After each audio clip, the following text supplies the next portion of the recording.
So today we are dealing with this cow's two back feet. As you can see, she's struggling to put pressure on either of these two back feet, so I'm positive we're going to find an issue.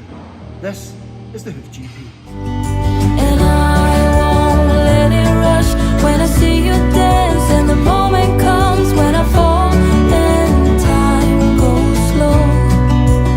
I fall into you.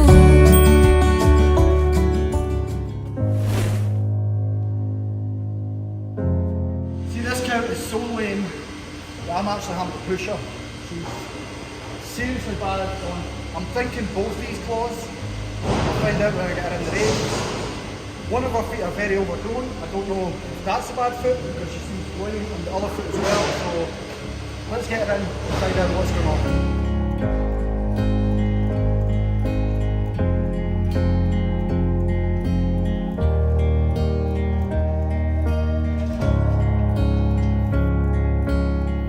So from what I can see, she seems to have a white line running, a white line issue running down this side of her hoof. So that might be a problem. I also think there could be a problem here as well because she has been standing on her toes more than anything else. Yeah, I think she might have a sole ulcer. We'll soon find out. So Graham's not here, he's away on holiday.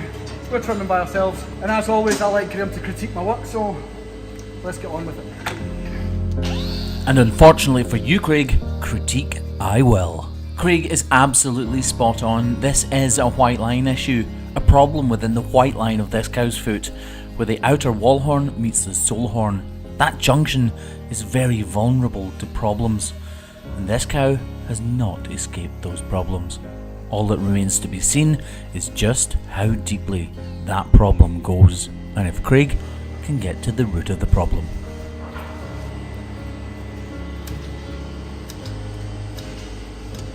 So far, so good. He's done exactly as he should have. He's balanced both of the claws and made sure the weight of this cow is distributed evenly across both feet. He then modelled it out, meaning he carved away the inner portions of both feet, and now he's attacking the problem. It's crucial that Craig unveils the full extent of the problem, and with that swipe of the knife, he's done exactly that. He now knows what he needs to do. He needs to remove all of this detached hoof horn from the entirety of the problem. If he doesn't, all he's doing is leaving a cavity that can be filled with dirt, debris, manure, slurry, and whatever other gunk is lying around on a farm's floor, which would only add to this cow's problems. Craig needs to be incredibly careful with this trim, because if he goes too deep, he'll make matters even worse than they already are.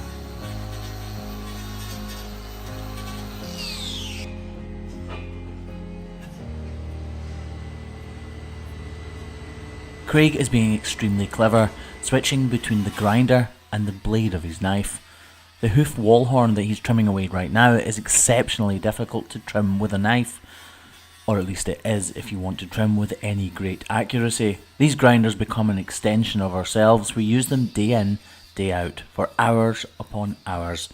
So Craig knows he can be very accurate with the grinder and do the intricate work with the blade of his knife. So that's that foot done. I know I'll have done something that Graham will probably pick up on that's not the way he would do it, but we're going to move on to this one because I know this foot's got a problem as well, and I'm positive it's a sole ulcer. So let's crack on with this one.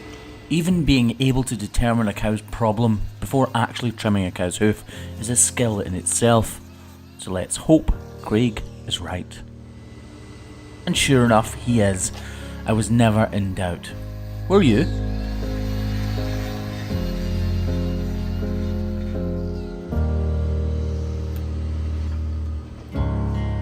This is what we call a typical sole ulcer, and at first glances it appears to be a particularly bad one. So I'm going to reduce this heel in order to take the weight off this sole ulcer, and then it will also give me the room I need to kind of clean it out a bit more with the knife.